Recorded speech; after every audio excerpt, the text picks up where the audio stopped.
तो स्टूडेंट्स आइए स्टार्ट करते हैं अपनी आज की class integers part 3। Integers part 1 और पार्ट 2 पहले आ चुका है। जिसने नहीं देखा है इस वीडियो के डिस्क्रिप्शन में मैं उसका लिंक दे दूंगा।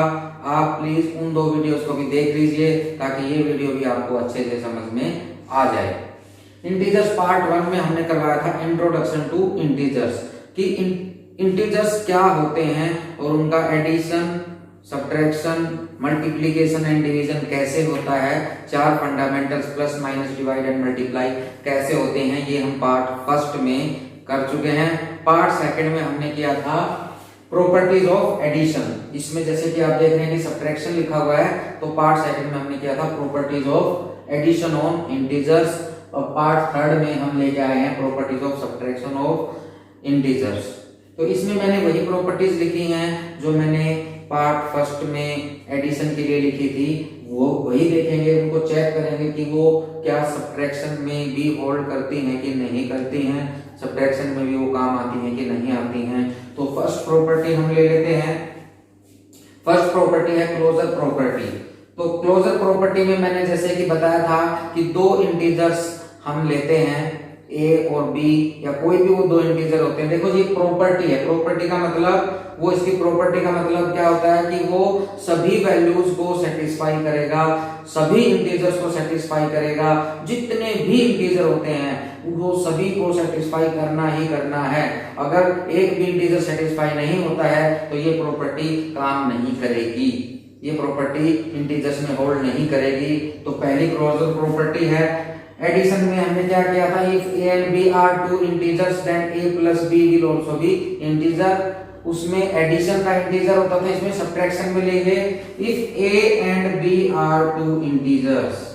अगर कोई इंटीजर a है और दूसरा इंटीजर b है तो a minus b जो भी आएगा whatever, इसको हम c मान लेते हैं, तो c भी क्या होगा, एक इंटीजर ही होगा ऑलवेज, हमेशा। इसका क्या मतलब है कि अगर कभी भी हम 2 इंटीजर्स को माइनस करते हैं, सब्ट्रैक्ट करते हैं, तो जो आंसर आता है हमेशा एक इंटीजर ही आता है। सीधे और स्पष्ट अक्षरों में मैंने आपको बता दिया क्लोजर प्रॉपर्टी ऑन सब्ट्रैक्शन क्या होता है।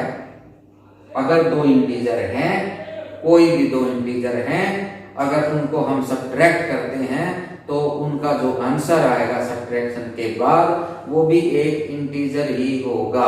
अगर वो इंटीजर होगा तो ये इसको होल्ड करती है ये प्रॉपर्टी, नहीं तो नहीं करती है। और यस हम देखते हैं कि हमेशा एक इंटीजर ही आएगा, तो ये प्रॉपर्टी इसको होल्ड करती है। आइए इसके कुछ एग्जांपल ले लेते हैं। कोई भी 2 इंटीजर ले लेते हैं, मान लीजिए -5 -6। ओके, -5 में से -6 को हम सब्ट्रैक्ट कर रहे हैं। तो देखो जो मैंने आपको रूल बताया थे उनके अकॉर्डिंग करना है। 2 साइन आ गए, यहाँ पे 2 साइन इकट्ठे आ गए हैं, तो हम क्या करेंगे, उसको एक साइन में चेंज करेंगे। क्यों करेंगे, क्योंकि उनके बीच में कोई भी डिजिट नहीं है। अब मैंने आपको क्या रूल बताया था, अगर 2 साइन एक जैसे हैं तो हमेशा प्लस का साइन आएगा, और दोनों साइन अलग अलग हैं तो हमेशा माइनस का साइन आएगा। अब यहाँ पे दोनों साइन एक जैसे हैं तो प्लस आएगा। अब देखो कौन जीतेगा यहाँ पे, जैसे हमने वीडियो में पढ़ाया था, -5 + 6 क्या आ जाएगा, 1। तो जो 1 आया है देखो ये भी एक इंटीजर ही है। इसी तरह से अगर आप कोई भी 2 इंटीजर लोगे और अगर आप उनको सब्ट्रैक्ट करोगे तो जो आंसर आएगा वो हमेशा एक इंटीजर ही आएगा। ओके, अब हम अपनी नेक्स्ट प्रॉपर्टी पढ़ते हैं, commutative law. Okay, commutative law में हमने क्या बताया था कि कोई भी 2 इंटीजर्स लें। ओके, एडिशन में हमने बताया था कि कोई भी 2 इंटीजर्स लें, उनको ऐड कर लें हम, अगर उनकी सीक्वेंस बदल के भी ऐड करते हैं तो आंसर चेंज नहीं होता है। आइए चेक करते हैं क्या सब्ट्रैक्शन में भी ऐसा ही होता है। Commutative law means a - b should be equal to b - a। कोई भी एग्जांपल ले लेते हैं, से 2 and 3, ये 2 इंटीजर हमने ले लिए हैं। It means 2 - 3 should be equal to 3 - 2। ये 2 - 3 is -1, 3 - 2 is 1। ये तो इक्वल नहीं है। अगर ये इक्वल नहीं है, किसी भी एक वैल्यू के लिए इक्वल नहीं है, तो commutative law does not hold for subtraction of integers, ये इसमें काम नहीं करता है। ओके, तो अब बढ़ते हैं अपनी नेक्स्ट प्रॉपर्टी एसोसिएटिव लॉ की तरफ। Okay, associative, ASSOCIATIVE, associative law. Associative law में मैंने क्या बताया था कि इसमें 3 इंटीजर होते हैं। कितने इंटीजर होते हैं? 3।